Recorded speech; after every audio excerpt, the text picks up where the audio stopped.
प्रशासन पकड़तई जेलवे के ताला हमरे से टूटतई गे। चाहे पिस्टल के गोली लग जान रंगदारी में छूटतई गे। चाहे पिस्टल के गोली लग जान रंगदारी में छूटतई गे।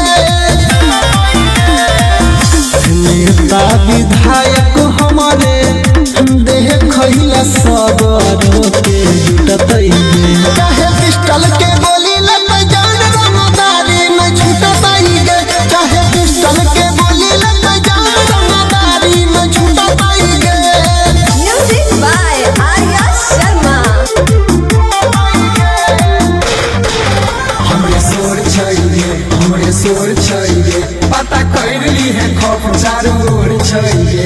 हमरे शोर चाहिए पता कर ली है खौफ चारों ओर चाहिए।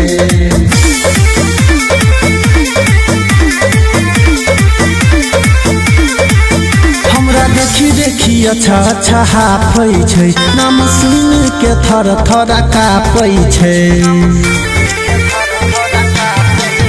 हमरा देखी अच्छा हाफै छै नाम सुन के थर थर कापै छै। जे टकरे तई हमारा सब वही दिन अरथी कर उठतई गे। चाहे पिस्टल के गोली लग जान रंगदारी में छूटतई गे। चाहे पिस्टल के गोली लग जान रंगदारी में छूटतई गे।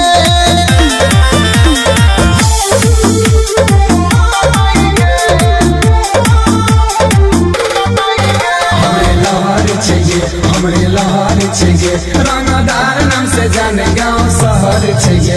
हमरे लहर चाहिए रंगदार नाम से जाने गाँव शहर चाहिए।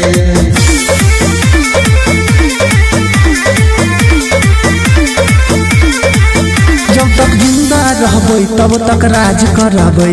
रही रही गोली के आवाज करबै। जब तक जिंदा रहबै तब तक राज करबै।